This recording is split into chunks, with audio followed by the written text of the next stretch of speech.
Hello, everybody. Welcome back to Real Estate Uncensored. I want to tell you stunning stacks of awesomeness. I'm so glad that you guys are here with us. I have my brother Brad back. He's with likely.ai. We're going to be talking about AI. We're going to go over the top three things: ChatGPT, Gemini, Gork. We're also going to talk about Meta. If you guys don't know what Meta is doing on the back end, you have to stay to the end. Brad is going to drop some serious knowledge bombs on what you can do with these programs and products that's going to extend your reach on a very big volume. So before we get to my stunning, awesome brother, which, by the way, he actually is my brother by blood, I want to get Miss Alyssa Gletz, color my credit. What's up, girl? What you doing? I heard you were adopted. He told me you were adopted before this. Oh, well, shut the fuck up, man. Okay, I'm here. I was gonna say, you told me to do a funny something, and I was thinking I'm gonna wash that man right out of my. Anyway, that's where I'm at because every other day I feel like I'm washing the grays that this loan mortgage business is giving me out of my hair to color it another color. Anyway, that's my funny. That's all I got. Dude, I'm actually thinking about doing the same thing with my hair. I'm like, I looked at myself in the shower the other day when I got out, and I'm like, oh my God, this business is really making me gray. Like I would have been like, who just broke into my house? Oh, that's me. Who broke into my house and turned me? Okay. It turned me psychotic. Anyways, let's talk about psychotic when it comes to a good way. My brother Brad, Mr. Brad McDaniel, the CEO of likely.ai, master of all things AI. We're going to be talking about a lot of things here. So welcome, my friend. So glad to have you back. Hey, man. Thanks for having me. I always love talking with you and your peeps and the audience. Well, because you're an incredibly good-looking man, that's why people like to have you back on the show. I mean, it's a very simple fact. Hey, if it's not for the brain, take it for the Browns. The two of you, it's like which one's the straight man is what I'm trying to figure out. Like one of you have got to be the funny and one the straight. I don't know though. I don't know. Well, I think Brad's straight. I think Brad's straight.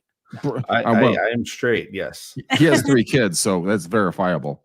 Let's break in right into the AI and stuff, because there's a lot of confusion that myself is confused consistently about this, because everyone talks about ChatGPT, but we don't know about a lot of the other products and programs that are out there and kind of what they're doing and how they can influence your business. So walk me down the path very quickly.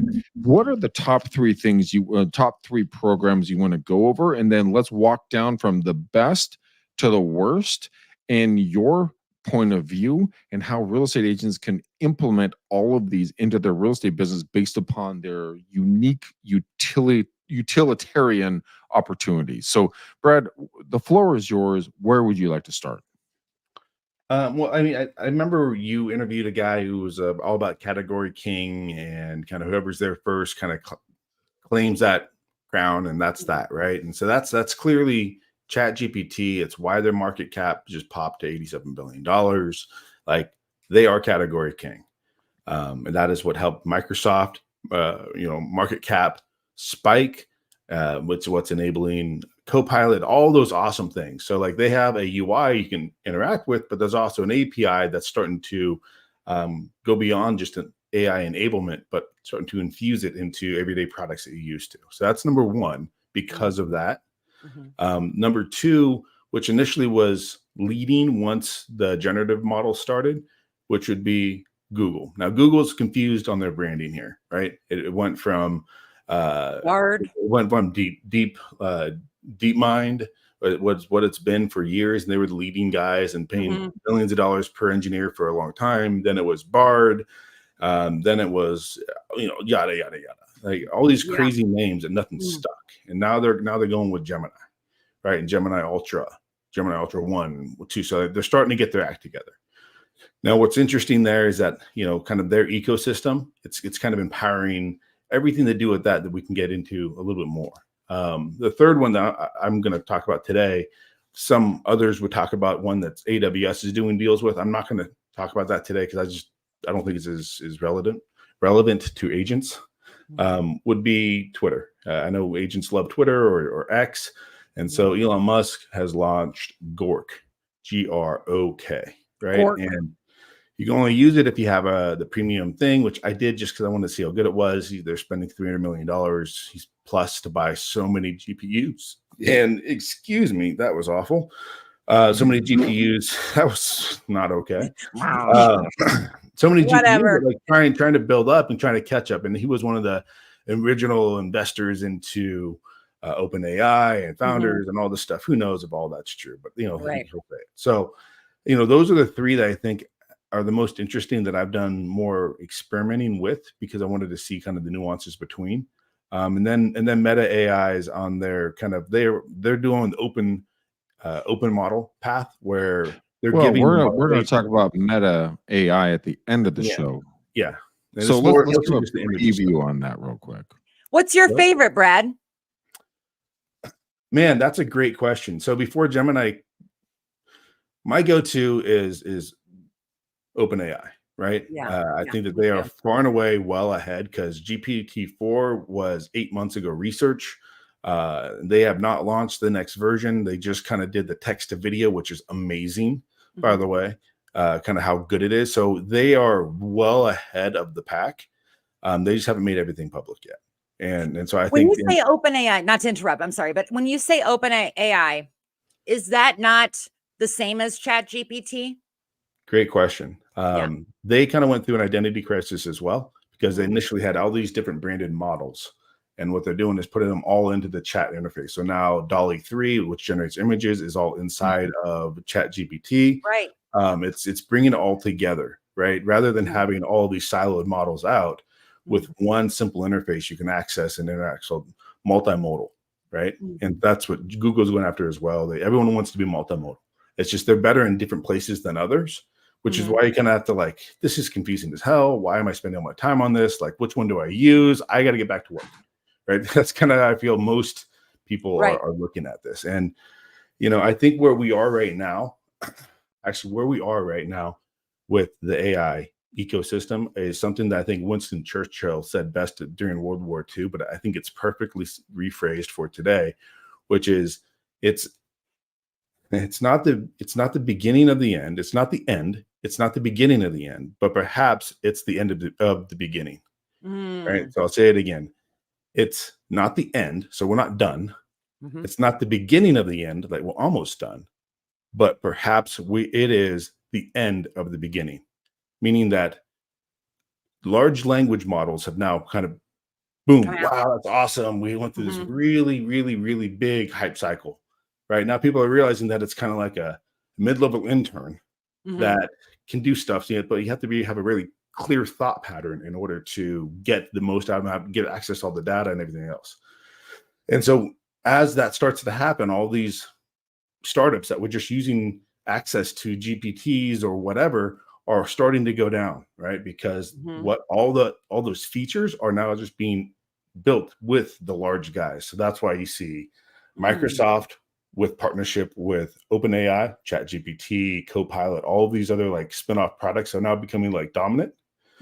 Why you have Google, which their search business was in jeopardy. This was an existential threat to them, right? And so you might start seeing that when you ask a question, the actual results are AI generated. They're not taking the sites anymore.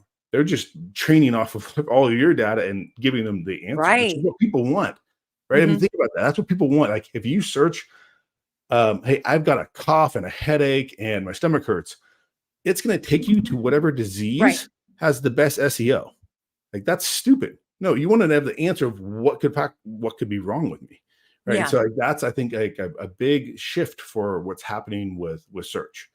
I kind of digress, but it's getting more specific to you as it gets to know you. Trying to just serve up the answers that you want, right? Shorten the time to value, I think is what everyone should. Reduce that friction, shorten the time to value, right? And so back to that, we're getting to this place now where, it's the end of the beginning, is that we're starting to see that there's a couple of winners, and they're the same winners that were before.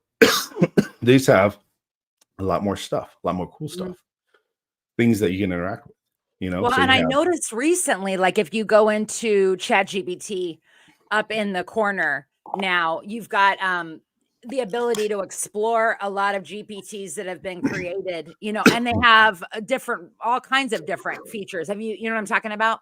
I do. And so those are custom GPTs. Yep. And that's another reason why OpenAI or ChatGPT is my favorite. Yeah. Because they thought the store is going to be awesome, and all these creative people are going to build things that everyone else is going to want to use. And the net result is everyone else sucks at building these things, right? I mean, that's what it really was. There's tens of thousands of them in there. But the way I use that is I built GPTs for myself. And I use them that way because I have specific tasks that usually took me to remember all these different prompts and all this like stuff. And I can just create one, save it to myself, and then automate things that I have to do every day. Like maybe you record a video and then you want to have a YouTube short title and thumbnail and description, and you want a TikTok description and title and all these things that you just have to write and think about and do a couple of. No, it's just done, right? So wait, let's go back for half a second. So chat is your go-to at this moment, right? Chat GTP, is that right? Okay. So when it comes down to breaking everything down for a real estate agent, that's what we know as the go-to. Why is that more valuable than any other product out there in your mind? And we're going to walk through the other products, but I want to understand from your point of view. I'm sitting in the stands, right? I'm just kind of watching, learning, and listening. But like every other agent, why would you use that over Gemini or over Gork or over Copilot or anything like that? I mean Copilot and I think Gork are the same. Gork are the same, yeah. Why would you use different ones? And is it complicated? Is it easy? Are there advantages? How would you navigate this as a layman? So 10,000 foot layman terms. So I think there's two reasons for ChatGPT, which is OpenAI. Okay. I'm using those interchangeably, so sorry if there's confusion. With ChatGPT, you can do custom instructions, which is tell me a little bit about your brand, your voice, so how you like to talk, which is you can do for anybody. Wait, pause there. The custom instructions he's talking about with the paid version of ChatGPT, on the top in the middle is the button for custom instructions, just for everybody to know. Once you go in there, you can tell Chad one time and one time only everything you want it to know about you. That's kind of where I plugged in all of this is the book I wrote, is what I'm all about. That way, every answer kind of comes back to that core of who you are. It kind of thinks about it from your point of view. And a lot of the answers I get are, well, because you're a credit education instructor, because your background in mortgage, this area would be perfect for you to explore. Like, it's coming from that place. So anyway, I just wanted to say that real quick. Exactly. And when you want to put those in, people didn't know what to do initially. Now it's be broad, try to cover all your use cases. They limit the number of characters, but try to be broad about what you are and what you do and how you like to speak. And then it'll utilize that in all responses unless you turn it off. Right. So it's helpful. So number two, let me wrap my head around this real quick. Jane Doe, Mike Doe, they walk in, they sign up for Chat GPT. They pay the $20 a month. They go into the upper middle section. They can then fill in. They have John Doe and Jane Doe real estate company in anywhere Share my screen while you talk, dude. Share my screen while you talk. I'll show you while you talk. Okay, good. Because I don't want to look at myself. But basically what can happen is that they can go in and they can just identify exactly who they are, what their thought patterns are, what their manifesto is in regards to business, so on and so forth. And then it will crush out content in regards to those parameters, correct? Remember, it's a model. Yeah. So it's not like a if-then statement. This is giving it context for who you are. One is who you are. That's this top box. And the other one is, how do you like ChatGPT to respond? Basically, tone of voice. What do you talk about? What words do you use? So I talk about the products we offer, how I like to talk. I love how in depth you go. Complex. Yeah. Like be very straightforward. And to make it easy, you can actually have or help write these with ChatGPT. Be like, hey, this is who I am in a chat. Like, help me write the best instructions for how to respond. And then it'll write it. right? Then you tweak it and then off you go. So that's the first reason why, because you don't have to remind it who you are every single time. That was the big aha That's mid big. last year. Yeah. Well, I mean, from the layman sitting here, I mean, I've always been a little intimidated by it because I don't know what to tell it. What if I say something wrong? But here's And the it- thing, Greg, what Brad just said is the best thing about ChatGPT is you can have it help you instruct it. So you can say, I don't know what to say to you in the custom instructions. This can you ask me 10 questions that might help me prepare a better you know, whatever. What am I trying to say? Prompt. Yeah. You're Yeah. just So asking it the for easiest way to think about that is tell it who you want it to impersonate. Hey, act like a CEO specialist, act like an SEO expert, act like a act like a mortgage consultant, and then task. Help me with understand how do I, whatever it is. Then you can go on, but lots of context and more and more. But like if you get that basic prompt structure, that's like you're 80% of the way there. Greg, okay. let me give you another example. If you were to put in there that part of your real estate marketing is that you love dogs, okay? Then when you ask chat answers, like I'm trying to come up with 5 good blog ideas for this week, it's going to end up answering, well, because you love dogs, here you go. And so Oh. like you remember, you don't even have to tell him that. He knows already I am a mom of 2 daughters. So when they answer, he kind of comes from a place, well, the fact is that you have 2 daughters, you're going to relate to a lot of mothers out there. I mean, that's the kind of answers I get. Well, So Brad does have 2 daughters, so that does work out well. yeah. Yeah. I mean, and if that's what you want to do, that's exactly it. Okay. I don't know. You show me. He's got all Okay. kinds of stuff. Yeah. Well, you Yeah. brought it up, Well, man. what I Now was that going you're to on the screen, yeah. Will you show us more? number 2 here is Yeah. what you were talking about is these Yeah. GPTs, right? And so these are ones that I use a lot. I built all of these for myself, right? So I want a hook master, I want a capture master, I want to do thumbnails, things that I have to do a lot, basically, right? And so one that I Wait, use. wait. Yeah. Hold up. I'm so sorry. I'm gonna have to bring you off this screen real quick. Are you telling me, and I'm being legitimately interested in this question, that you can create thumbnails with Chat GPT? Yeah, are you telling me that right now? Yeah, it usually messes up the aspect ratio. Doesn't always get that right, which is supposed to be 16:9. Sometimes it goes off and never land. But But it creates it for you. That's just one of the things it can do. Correct? yeah, You let have me to go show anywhere you. else. We can have You're fun. I can basically walk you through teaching really it quickly and show you. procedures, right? You're teaching it procedures. It's a procedural memory. So there's a couple of things you walk through and you kind of give it instructions like a prompt that are kind of broad, but like this stay within these parameters. Then you can load knowledge docs. So if there's maybe someone that talks about how to build a thumbnail that gets best clicks, right, and is really detailed, grab that. A really great way to do that is on YouTube videos. You go to description. You see the transcript. And then you can turn off the timestamp on the transcript and copy the whole transcript, drop it into a doc, upload it, and there you go. You store that whole video, right? And that talks about what you want it to learn. Okay. So you Now, do did that. you hear that, Fuck Greg? out of here. Okay. Yeah. Yeah. See, I thought everyone's doing this. So I guess I'm totally caught off guard. That's why- Okay. Yeah. No. I was saying before the show, I'm like, Brad's on this level, and then there's some people that are coming in and they know kind of this language, but the benefits of you, I mean, I'm going to tell you, anybody out there who's just sitting there listening and kind of intimidated by the whole talk of this, if you don't have to pay for anything yet. If you just get Chat GPT and you download the app, it's very easy as far as just opening up, and it has a little area where you write in and no one's going to grade you on it. You know what I'm saying? No one's You going to can just grade you on it. say, how does this work? Can you give me an idea of what you do and what I'm capable of doing with you? And And that's it a goes, really good example.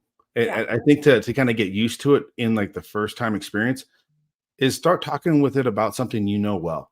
So that way you can kind of gauge how much BS this thing has or not. So if Yeah. you feel like you're an expert on blah, blah, blah, ask it about blah, blah, blah. Yeah. And then watch how that'll open your mind into what you can do. So I can go deep into Chat GPT, right? But basically it's the custom instructions, and then the custom GPTs if you're inside of the chat GPT experience. Okay. The underlying model there, right, which is chat GPT-4, and they're going to have 5 and so forth, right? Also, they have Dolly 3, and now they just announced Sora, and they have all these other models. So you can do anything within one thing, are all being built into all these products around you, right? Like Copilot. So to try to simplify here without jumping to another product, okay? So it's all coming from one source. Thus, that's why they're category king, all right? So they're category king. I mean, they generally take 80 to 90% of the market share. So the rest of the other companies are going to, go for the scraps on a general basis. So talk to me a little bit about Gemini. I want to hear a little bit more about this. You kind of intrigued me about this program. Walk me through that and tell me the pros and cons versus that in Chat GPT. For a while, I thought it was they were trying to play catch up. Every time I went over and tried to use it, it was always repetitive. I can't do that. Oops. It tripped over itself all the time. With their recent release and rebranding from Bard to Gemini, it's become pretty good. And like, if you want to geek out, there's charts that say that it's actually better than GPT-4 in certain things. Let's not get into that, right? Like, if you think about it this way, come back up a notch. Is it's built by Google, branded as Gemini. So what things do you do with Google that you want to do better with? Maybe click-through rates on ads, better ad copy, engagement, YouTube engagement, SEO, like things that you do today that maybe you pay money for that you wish you got a better return on that investment. Use Gemini for those. Simple as that. So what does this mean for ad creators, promoters, stuff like this? I mean, are we looking at an extinction possibility here for these different types of careers? Because if AI can do it for $20 a month, why the fuck am I going to pay somebody, $100,000 a year to do the same thing at a slower rate? I mean, how does that? What are you seeing as a factor in that in regards to the business realm?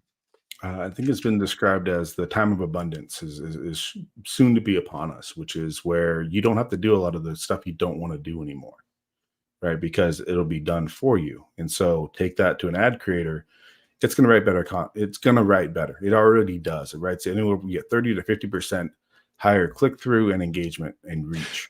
But does it get tripped up with the AI language in the meta tags that, like, it says like, oh, this is AI created. It's not actually going to be a human writing this. There's no real personality behind it. It's just going to be a computer. How does that work? Is that a deficient thing, or like it shadow bans it or something in some way? Yeah, exactly.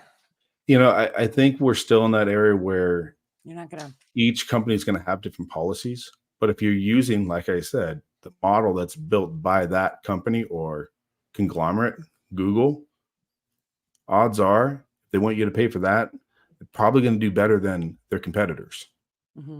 So let me ask you a question. So when Facebook came out with Facebook Live, it was a huge thing. Like, everyone's like, "Oh my God, this is gonna be so amazing!" And Google and Facebook said, "Oh my God, okay, any early adopters will help promote you in the future." Which in reality, today, 10 years, 5 years later, they're sitting there going like, "Yeah, go fuck yourself. We're just gonna kind of like dial you back if we don't like this, that, or another thing. No matter how much content you put out there, no matter how much you've helped us." Do you think that AI is going to go in that direction? Do you think they're sucking in data right now like a vacuum, and then they're like, "Oh my gosh, we're going to help you down the road," but then they never help you down the road? Do you think it's going to be a factor or a non-factor?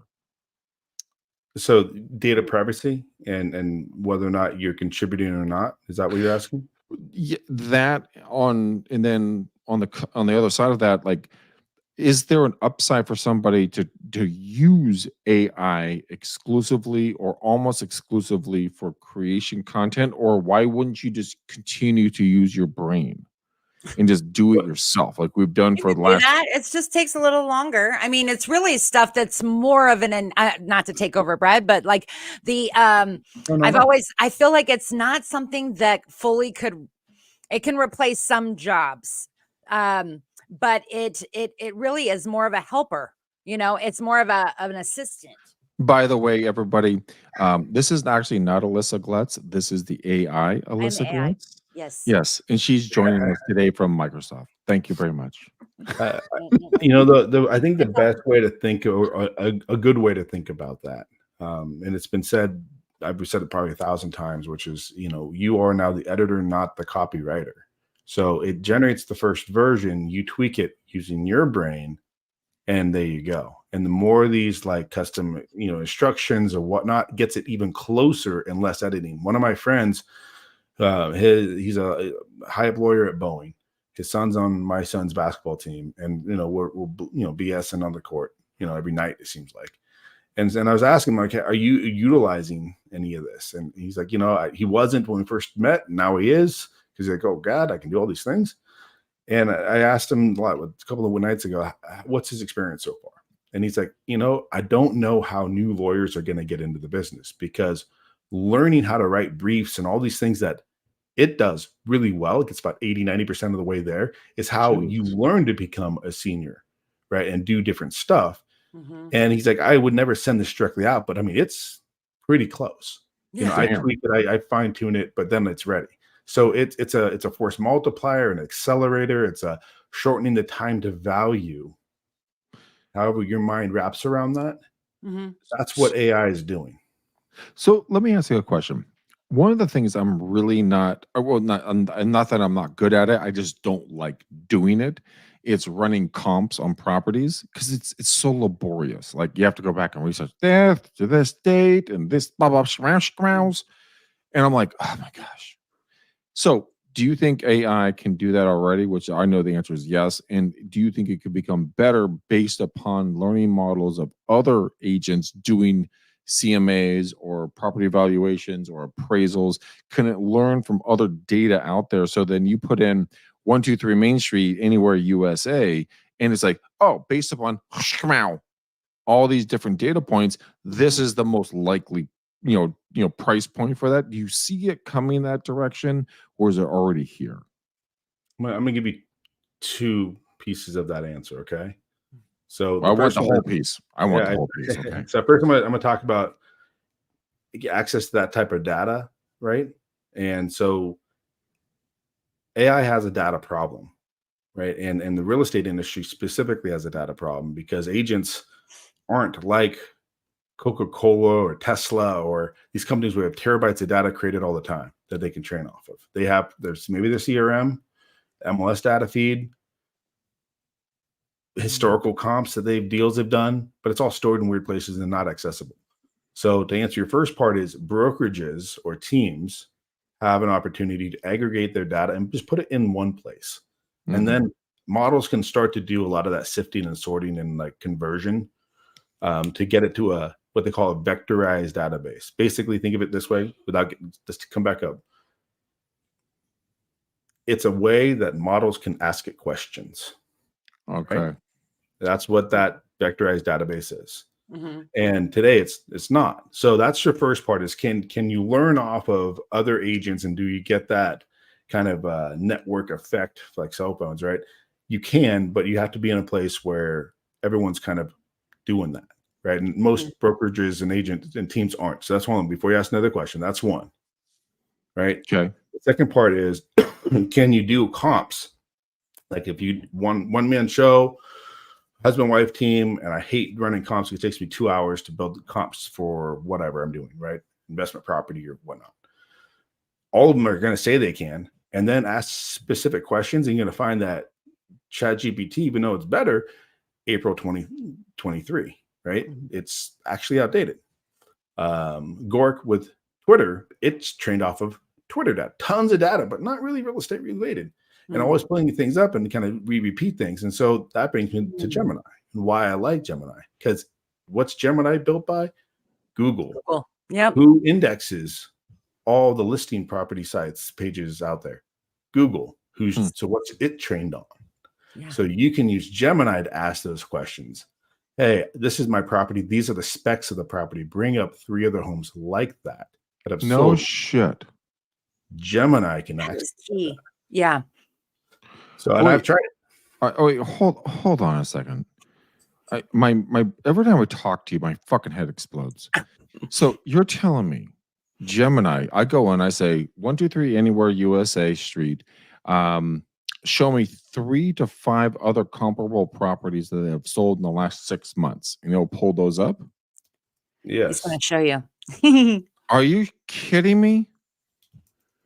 Are you kidding me? And see, and it's about going to the right source.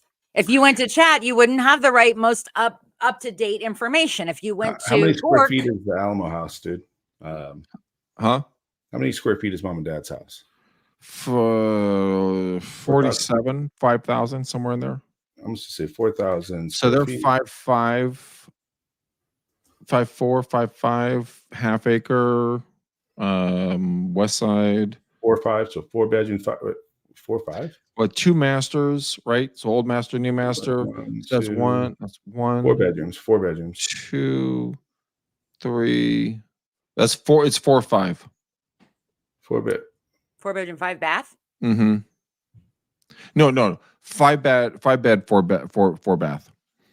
But that's the interesting point. I'm glad we're having this discussion right now, because a lot of folks with the data input, that really makes a distinguishing difference in regards to knowing kind of how that's going to pop back out. It goes back to our original conversation of what you put in, you get out. So a lot of us, when we put in stuff, we don't really consider like, oh my God, this is so just everybody knows it. No, that's the computer share my system doesn't screen. notice that.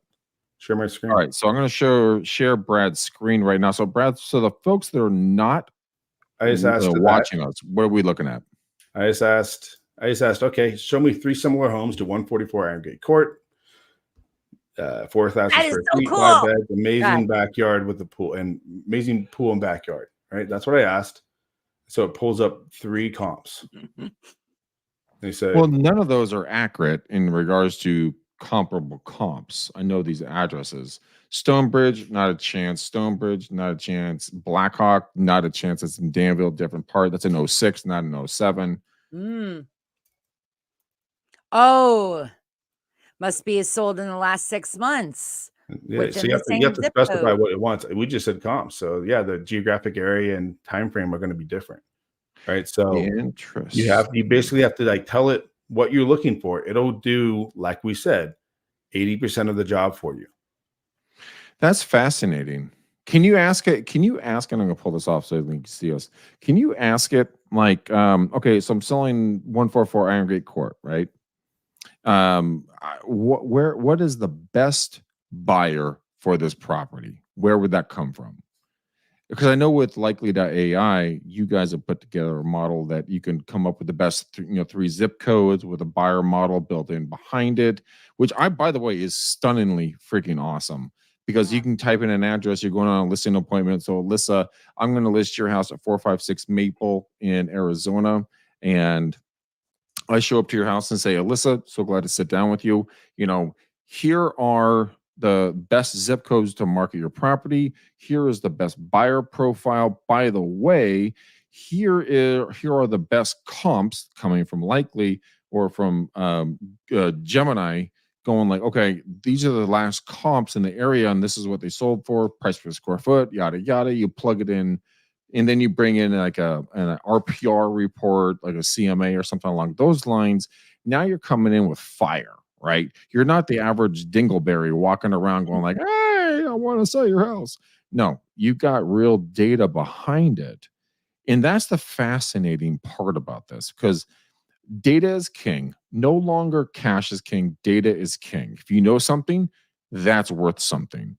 So your competitors aren't even trying to play around with this stuff, especially if you're working in an area with a lot of boomers. And I'm not talking shit about people that are up in their upper ears. My father, who I love and respect, he's my mentor. He's taught me everything in the real estate realm. He's a boomer, okay? But he's not going to bring this to a listing appointment. He's just not, because he'll walk in and just be Terry McDaniel, just do the Terry dance, and just sit there and wiggle and jiggle and have fun, and he'll get the fucking listing. It's insane to watch. He's like, that's all relationship. That's all connected. Yeah. But folks that are just getting started, having the knowledge about these different homes, studying your marketplace, understanding how the market is flowing, this is invaluable, because You can then go talk to local folks when you're door knocking, cold calling, video marketing, whatever else. But this data can literally be the difference between you and a paycheck. All you have to do is utilize this free content. And I want to jump into Gork really quickly. So, Wait, Brad, show my screen for 1 second, answer yours, I and do then not we're gonna want to move show on. you my screen. Yeah, How dare you ask me that in So you public? asked for a buyer. Damn You it. asked for a buyer persona, right? I wrote a All prompt. right. You missed my joke. Okay. I know. I got it. Thank you, Alyssa. At least I you used got the that. end part of what I wrote on the last one, and then I just added at the top, give me a detailed buyer persona, the most likely buyer for this property, and target marketing to get the buyer persona to want to buy this home, right? Yep. And so then it gives me the demographic Me. profile of who's probably going to buy it.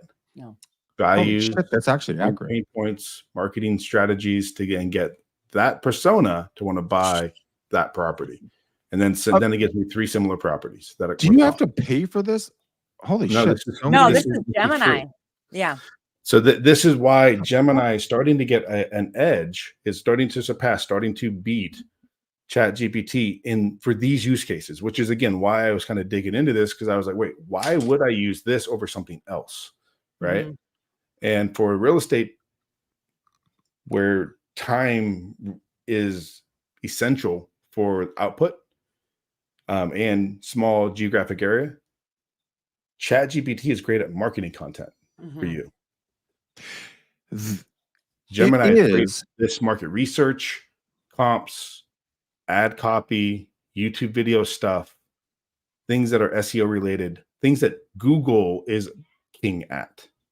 So this is a real world question. So I'm actively looking for a video editing company. I have a company right now that they want to charge me $1,800 a month to edit my videos, right? So I can get the videos done for probably $750, but I need thumbnails, I need, clips, I need, shorts, I need reels, I need long form, short form. Are you telling me Gemini can do a majority of that video editing? Or is it just specifically in these instances that we're talking about? So my flow for that kind of stuff is I do the video, usually shoot it well in Descript. And then I take that video and put it into Opus Clip. It does all the little shorts and put the little tags and everything on it.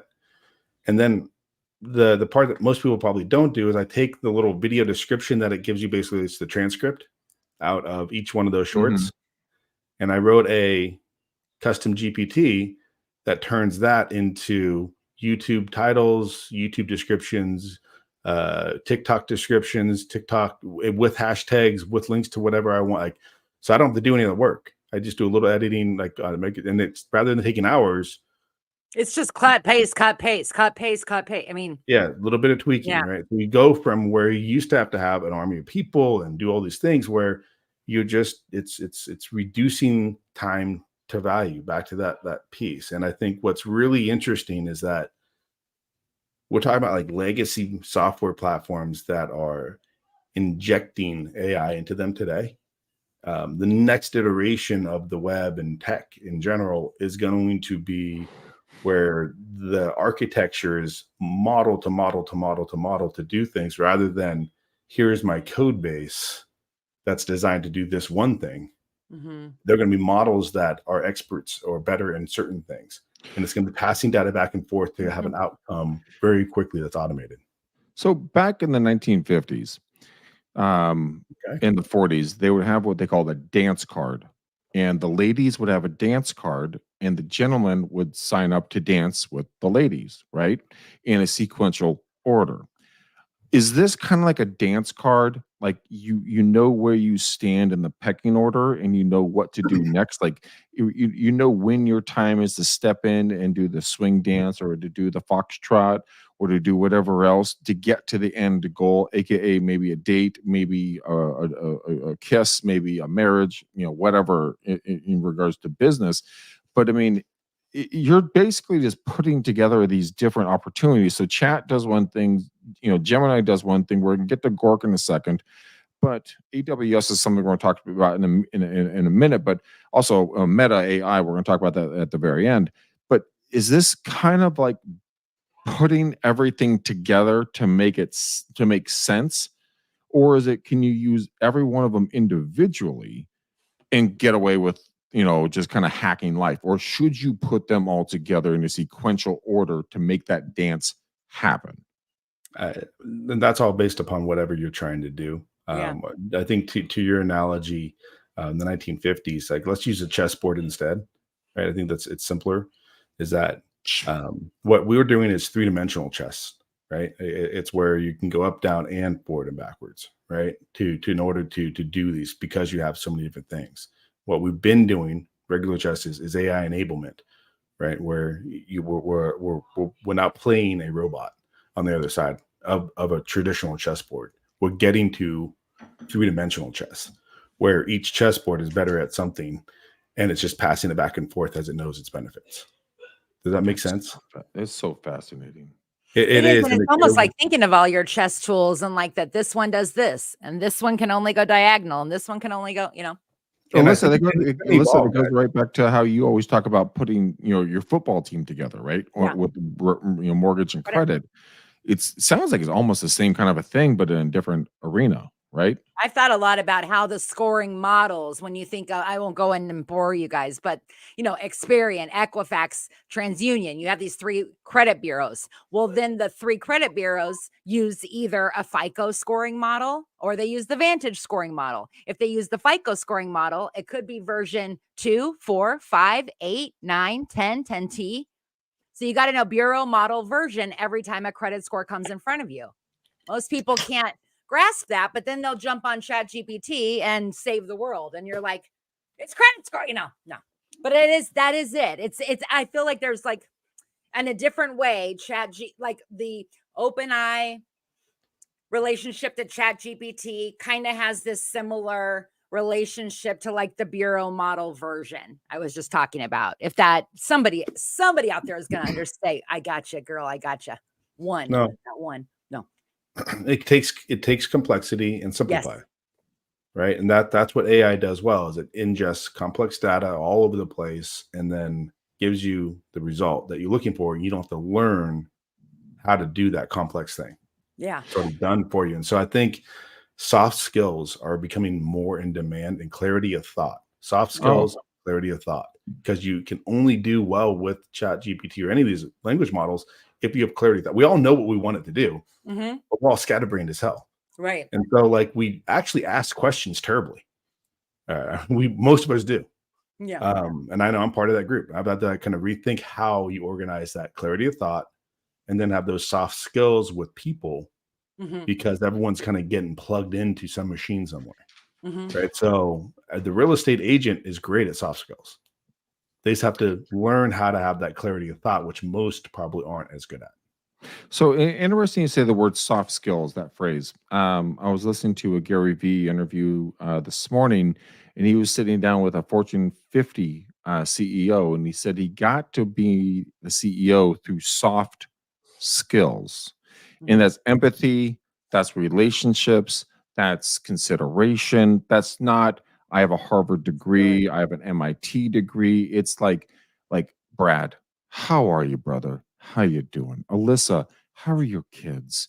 How can I assist you? How can I connect you? What can I do to benefit you? What's your favorite? What's your perfect client look like? How can I build your business for you? Are you saying those are soft skills? Is that what you guys are saying? Think of a doctor, right? I mean, to be a doctor, you have all that Harvard degree or whatever it is, but the way you rate that doctor is bedside manner, soft skills, right? And so a CEO is the same thing. You have to have a certain level of education and skill sets to do that job. Right. But then soft skills is what allows you to engage with other people to win. Alyssa, how would you how would you put soft skills into the mortgage and real estate game? Give me like a 30-second burst on soft skills on how somebody could create or emulate soft skills if they have never done it before. So the way I think about it is definitely the interpersonal skills, the ability to connect with another human being, the ability to constantly pivot. In the mortgage and real estate industry, you and I both know this because we've talked about this the last few days, that when business stops in one area and how you have to shift, or how you can suddenly get fired by a client that you were closing $1.5 million deal. And how do you not completely lose it and, go on a rage or whatever the case, but how do you stop and shift and say, you know what? It wasn't meant for me and the next one will be. And how do I keep going? And also, how do you relate to others? How do you fit into the bigger picture with other people? I just think all of those things are required, especially when you're ever going to be working with people. You have to be able to be, relatable, and they have to, I mean, gosh, you and I both know it's hard to trust anybody these days. Right. So how do you know if you can trust somebody? Let It's me practically observation stuff. That's it. let me answer that for you. Yeah. Poop and pigs. Yeah, okay. Let me give you an example. Okay. So I went on a listing appointment, and I brought my dog with me because Jackie was working that day. And so Rupert's in the car, right? And it's a $900,000 listing appointment. We go to the appointment, and I told the client, she's now a client of mine, Christine. And I said, look, I got my dog in the car. Is that cool? She's like, oh my God, get him out of the car. Like, let him run around. Now, she has a potbelly pig. This thing is a giant fucking pig. I mean, and it grunts like it wants to eat your ankles for snacks. And it's walking around looking for snackies. Rupert's walking around with the pig. We're talking, she and I are talking about beer, whiskey, just random shit, right? And Rupert decides to walk over and takes a shit in this chick's backyard. Just drops hammer hardcore. Some He's just soft like skills right there. squeezed ones off and looks back at me like, yeah, I did it. And I'm like, oh my God, oh my God, oh my God, oh my God. Dying. Yeah. So I get over there, and I of course I grab the poop naturally. And I carry this bag around me with me throughout the rest of the listing appointment. My client's smoking cigarettes as we're walking around the property. And the point of the story is this, is that you don't have to have the biggest, best listing appointment or package or anything else. When you have the soft skills of having communication, opportunities, we talked about smoking cigarettes, drinking liquor, dogs, pigs. And here's the crux of this whole story.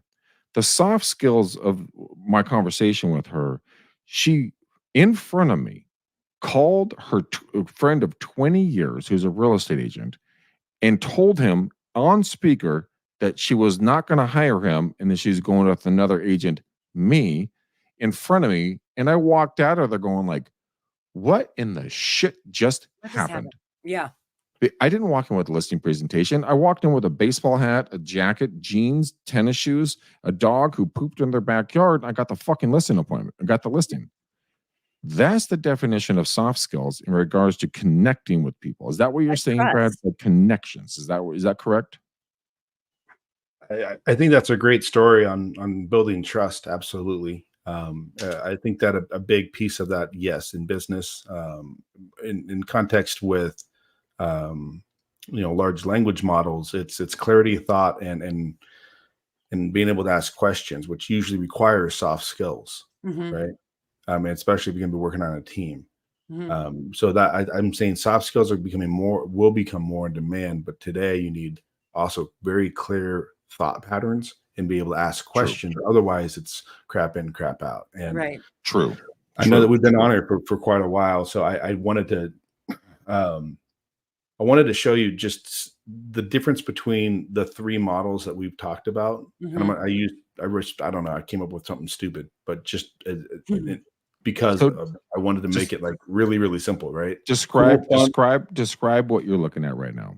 So I wanted to start without asking for anything like super detailed. So cool, fun rabbit on the moon. What are you on right now? What system are you searching on? I'm starting with ChatGPT-4. Okay. And I wrote, and I was thinking I wanted him walking and being cool and all that kind of stuff, but I'm not going to put any of that and see what happens. It's cool, fun rabbit on the moon made of cheese.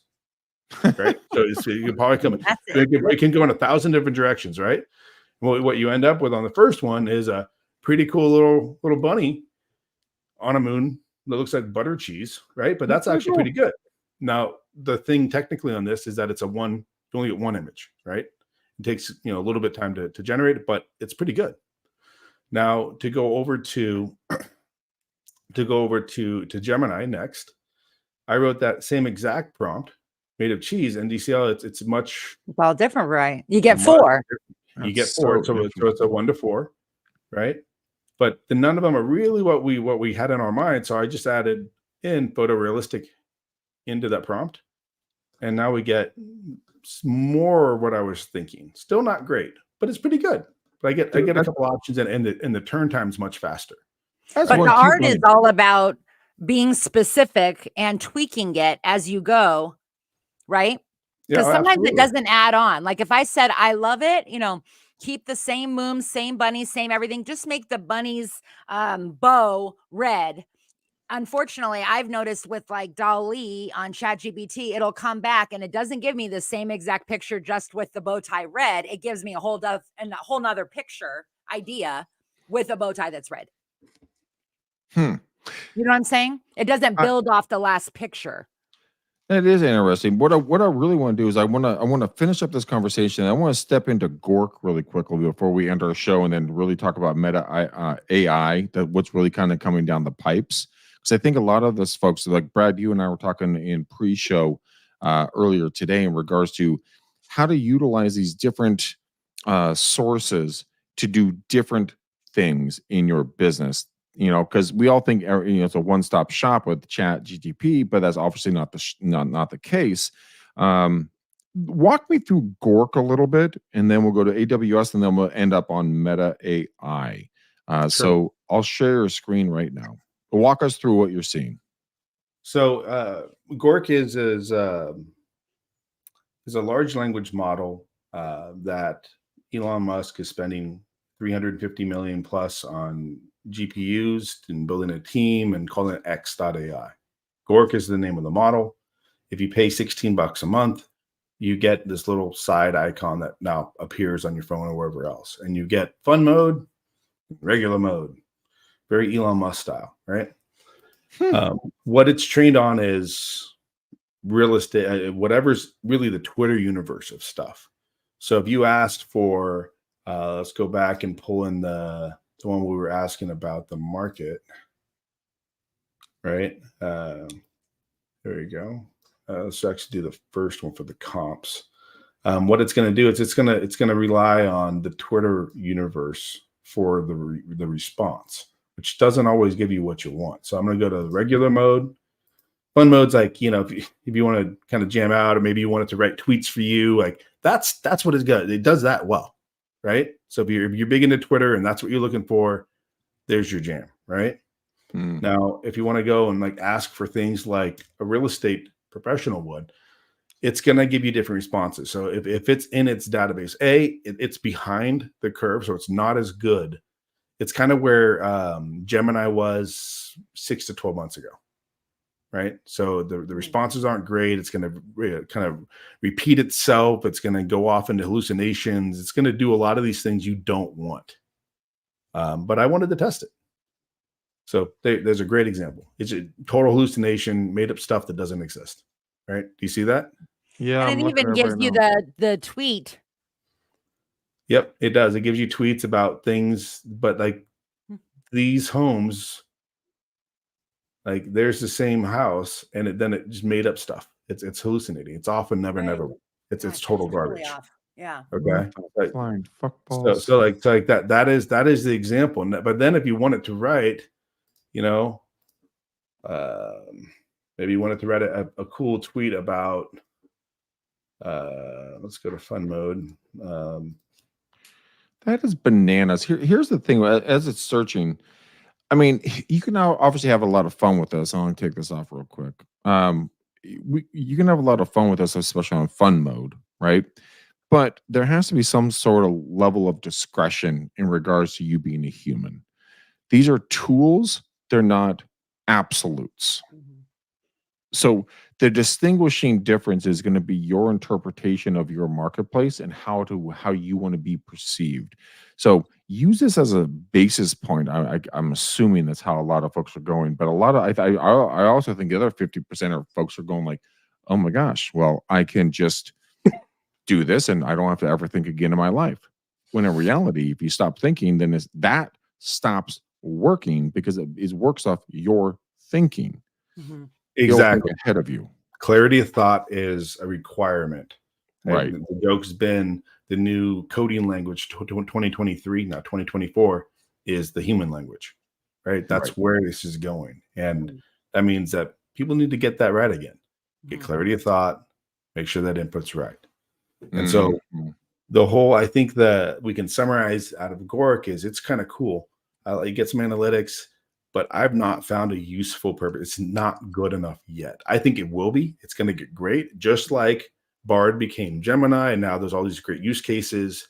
If you do those same prompts into ChatGPT, current version for like listing, analysis or pulling comps, it's going to hallucinate. It won't be able to pull in the right stats. It makes stuff up. Mhm. Right. I'm sure they're going to release, 5, and it's going to be close to AGI, which is kind of the holy grail of where like this thing is like a human now, but it's not there yet. Right now, where all of these need to improve is the senses. Right. Now they can speak and talk. Right now they can draw pictures. Mhm. Now they're starting to get smarter. Now they're making videos. What's next? Right. Gosh. Touch, interaction, automation, task, all the other stuff that you do, it's not there yet. But you watch all the videos, man. Dynamics is getting darn close to making some pretty cool robots. I mean, Elon with his robot company that no one talks about, those freaking things are amazing too. So, I Right. mean, It's the exciting way stuff. that Yeah. it is. I mean, this is going to be the brain for whatever it embodies, and the robot will be like a finger, right, of the AI Mhm. once it's fully capable. It won't actually be the AI. It'll Mhm. just be the thing that executes whatever command the brain says to do. Yeah. That is so terrifying, but so interesting, all at the exact same moment. Okay, we're rolling up on the end of this really quickly. Let's jump over to Meta AI. Let's close this out in about the next 6 minutes. Okay. Walk me through Meta AI, kind of what your thought patterns are on that, because right now, GTP sounds interesting. It sounds mainstream. Gemini sounds really freaking interesting. Like Mhm. There's a really lot of freaking use cases interesting. right now for Gemini with real estate because of the real-time data and access to the web, and it does a lot of that work for you, which is why I think the applications in real estate are the most interesting right Right. Mhm. now. Right. It Right. really is because the use cases that you pushed up right here on the show, I mean, the data came back remarkably better than Gork and better than Chat GPT. So I'd like to see what your thoughts are on the Meta AI. Mhm. Okay, so what I'm going to do is why don't we go and let's go back to the image picture because I think that's the easiest way to share this, right? So, Okay, so everyone who's listening, walk us through what people are okay, not seeing. so I'm starting on Gemini. I'm using the simple prompt is create an image. So Cool, guys, we fun, went back to the love it. same cheese image that we were talking about before. And so that's where Brad is starting at this moment. And I'm doing that just to show where Meta AI from the image standpoint is, because that says a lot about the underlying models. They're called Lambda 1, Lambda 2, and so forth. They're open sourced, meaning that they give you the weights. Weights are how the model thinks, how it does what it does. It's trained on all the data that Facebook has. So think about that now, right? Kind of put that in Mhm. context that, like Gemini has gotten great at the Google universe, I believe that Lambda has the potential to do the same, just more with real time. Now, for real estate people, this is important. All the different interactions of humans and life events, because that triggers transactions and interactions, right? Mm. Hmm. And so, just to show kind of where it is in its development phase, and they have one of the smartest data scientists leading the charge over there. So, I'm going to take that same prompt, and then you can do this is a free one you can also go to. It's So what's imagine.meta.com. what's the prompt you're giving, just so It's everybody's clear? it's cool, fun rabbit on the moon made of cheese. Okay, good. So now we're moving this over to Meta, right? So Yep. explain this again, where they can go find this. You can see Imagine that. imagine.meta.com. and it's free. Anyone can use it. It creates these great little images. It does do a little water print, but I started using these for different advertisements and whatnot because it's on Facebook. So Facebook probably likes these images better, right? That's the mindset like that we're trying that I think is happening here. Now, notice how without saying any, make it really beautiful, it kind of gave us this two-dimensional version. And now going back to Gemini, I added one line in it, which is make it photorealistic, right? So create a photorealistic image. Cool, fun rabbit on the moon made of cheese, right? So I'm going to copy that. That's all I added was those 2 words. And you get 4 images. And this is all free. And this is free. And boom, it's like that. So one thing about Meta, that's much more real. Yeah. super fast. It's super fast. Faster than any of the other ones. And it's pretty good. Love it. Stupid bunny. Right now, the one thing about all of these models is that there is an element that's political here, which is ethnic diversity. If you write in family having fun at a park, you're not really going to get a white family almost ever. You won't get a white family? No. And it's kind of this built into most of these models. And now we can say, if you say a white family, it'll probably do a little bit better, but by default, it won't do that at all. Ever. That's just racist. That's crazy. Call it whatever it is. It is what it is. There you go. So they actually did a pretty decent job. That's not bad, actually. Right? So what you're saying is you have to be very specific in what you request, right? Yes. And like for Gemini, when you go back to Gemini, you always want to say image of, right? And again, it knows, oh, I got to pull that modal over there. Now, if I do image of family having fun at the park, same thing. It's gonna bring back non-Caucasian family. So okay, not good or bad. It just is what it is. So yeah, it's a mixed racial Black Indian family, looks like. Okay, but so they're going back to, I mean, the races are shifting. That's an understatement of the millennium. Here or there. It's just one of those points that it's what it's trained on, right? So like the point I'm trying to make is not a political point or this or that. It's purely that, excuse me, that whatever you train a data set on, what any one of these models on, that's what you're going to get back out of it. So that going back to the beginning where we said, AI has a data problem. Real estate agents have a data problem. They need to be able to give enough data in order to train small language models, not large language models, that are good for their business. And on ChatGPT, starting there, and want to go through each one really quickly, kind of to tie the knot here, is that on ChatGPT, using custom instructions and custom GPTs, you can start to tell it, frame it, control, hey, this is who I am, this is my business, write more like this. But it doesn't have real-time data. But it's great at copy creation, repurposing, all these things. Gemini, you can't do custom instructions or custom GPTs, probably will sometime, but it has more real-time data in the Google universe. And so anything that's in kind of that touches that's a good place to start. Gork is catching up to all of them. I wouldn't really use it for anything besides having fun today or writing tweets. And Meta is training on all of the demographic interactions, like some of the most valuable stuff that people can have, and they have the most of it. And it is a really thick walled garden after the 2016 election. Gosh. So ChatGPT is it's backlogged because it doesn't have real world content. Gemini has real world content. Gork, it's a little clunky in my personal humble opinion, based upon what I'm seeing here. The Meta AI seems fascinating because it's already built into our social structure. You just go into Facebook and schmouse, and you can create anything you want. Thumbnails, you can create whatever you want. Am I misunderstanding this at any point? No, but I think I do need to draw a clarification. When we've been talking about ChatGPT, we have not been talking about Copilot. To Alicia's point at the beginning, right?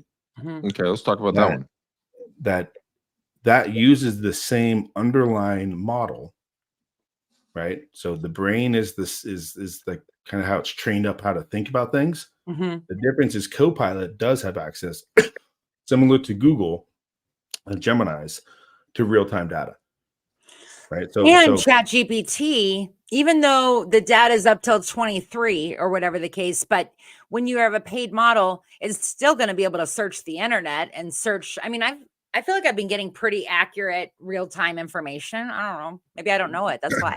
No, you are, but they had to stop that, and then they restarted it. And the reason why they did that, access to the web, is because they had to give everyone, hey guys, put this stuff in your, it's called robots.txt on your website, saying, hey, don't crawl my site, don't bring that into OpenAI, because I don't want you to read my stuff. Interesting. Think of all the newspaper sites. I mean, they were like, no, that's our IP. Like, you can't train off of that and then give it away for free when we're charging a subscription for it. Right. So, apologize for all the coughing. Copilot, Microsoft made a huge investment in OpenAI, which built ChatGPT. They got a special version of it that they're using to build something similar to what Google Gemini is in Copilot and all the other kind of add-ons to the Microsoft products that you've been seeing coming out, right? To where it's in the spreadsheets, it's in your Word docs, it's in all these places. It's like a much better Clippy. Remember the old Clippy that was like kind of crappy? Yeah. And now it actually does all the stuff that it wanted it to do. So let me ask you this. We're going to wrap up here in a second. We've talked about a lot of different AI products that are, I mean, it's a moving target. It's not going to ever stay stagnant, right? So as of this, February 21st of 2024, and people who are hearing this down the road, they're probably like, oh my God, you're so antiquated. This is such a retarded stat. Oh my God, I don't know you didn't know that. But at this moment, if you were an agent that goes, oh my gosh, this is very, very intimidating, where would you start and what would be your path? I mean, would you start with chat? Would you start with Gemini? Would you start with Gork? Would you start with Meta AI? Where would you go just to dip your toe in the water at a zero low-cost basis? I'm going to say this way. Most of these, it's starting to be injected. So see if it's already in your CRM or a tool that your broker offers. Mm-hmm. And if it is, ask, what powers it? Is it OpenAI? Is it something else? That'll kind of give you an idea how good it is. But that's always a variant of the underlying. So if you want to actually go to the source, go create a free account on ChatGPT. You don't even need to create a free account if you have Gmail. Right. Just type in Gemini and it'll bring you there. Right. And I'm going to do that in 5 seconds, actually. Yeah. Those are it's like Gemini and Open ChatGPT, to get started, they're the same. Copilot. You just got to get on there and start playing around. Yeah. Yep. So like that's what I'm trying to say is that right now there's this delineation between them, but I think that shortly there's going to be this convergence to where only the data that they won't allow the other models to train off of, which you're starting to see, right? With this, hey, that's my IP, that's your IP. Like, oh, you can't do that. That's when we're going to start seeing these really sophisticated, siloed models that are great at X or Y, because that's what it knows. That's all it knows. Okay. So it's like everyone's playing their own sandbox. Sandbox. Right? Oh, that's a good way to say it. Okay. So let's do this, guys. Obviously, we can't get through everything. Brad has broken it down extremely well. Brad, where can people get a hold of you and dive deeper with you in regards to this stuff? And do you have any products coming up, any speaking engagements, any kind of thing you want to promote or talk about at all, or you just kind of keep it close to your chest and kind of come back on the show a little bit later when you know a little bit more about what's going on? Yeah, if you want to kind of follow all of this, Greg, I'll give you a link that you can put in the show notes. But I mean, check out Likely AI's YouTube channel or our Facebook group, one of our social channels. I've been doing more stuff on YouTube and TikTok and whatnot, just to kind of get the content out in the cleanest form. Go subscribe, watch, it's free. And it's Likely, LIKELY.com.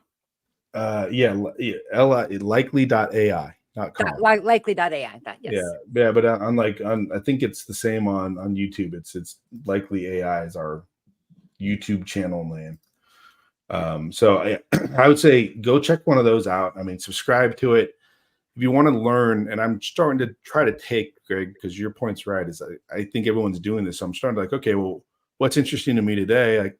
I should talk about that, right? And doing some, a morning little thing, letting the sequence that we talked about earlier go through, and then publish something, because everyone seems to watch all that stuff at like 5, 6, 7, 8, 9, 10 o'clock at night, right? Yeah.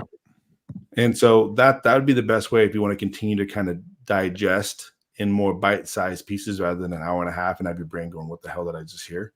Mm-hmm. If you want kind of more snippets, that would be a great way to do it. Okay. And always go to Likely.ai and subscribe and join. Like we have a great products there, but I'm not here to pitch and sell. I'm here to talk about what my passion is, which is this. Well, I mean, I think what you've laid down for us is more than adequate in regards to content. Because, I mean, in all honesty, guys, I've been taking notes like a madman. When I look down, I'm not trying to be disrespectful to my brother. I'm actually taking notes on this shit, going like, what the hell did you say? I think that it would be advantageous for you guys to have a conversation with him and his staff and kind of see where this goes. So do that. Alyssa Glutz, Miss Color My Credit. How can people follow you and get in your realm? How do they get more of your goodness?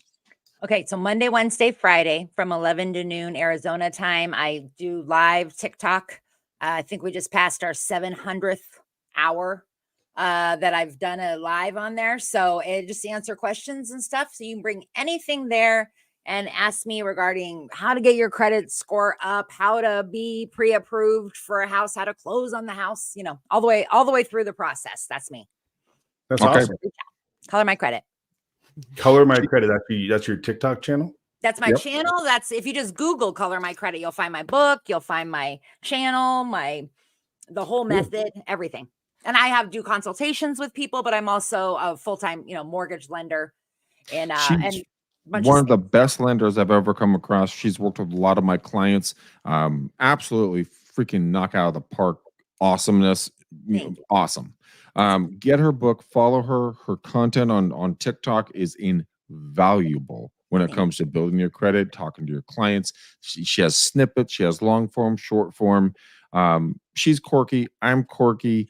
It works very, very well. So if you like humor and knowledge, go follow her on all of her different platforms. Guys, I want to thank you for watching the show. Share this video, share this podcast. It really helps us if you guys give us a like and a share, follow us. It really, really helps the channel. We appreciate all of you. Brad, I want to first off say thank you very much for coming on the show. You knock out of the park every single time you're on the show. Alyssa, you are a stunning stack of awesomeness. That's why you're my co-host on this.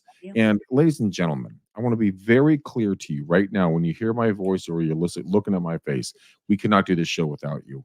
I am so grateful for you. I'm so thankful for you. And I cannot tell you how much we want to give back to you and keep rocking it out. So in 2024 and beyond, I want to just keep telling you guys, you're amazing. You're awesome. You're more powerful than you can possibly freaking imagine. Take this knowledge, put it into action, build a business, put money in your pocket, be the most incredible human being you can possibly be. And if we play a fraction of that in your life, we are grateful until the end of time. So Greg is that grateful because he combed his beard for this. I did actually.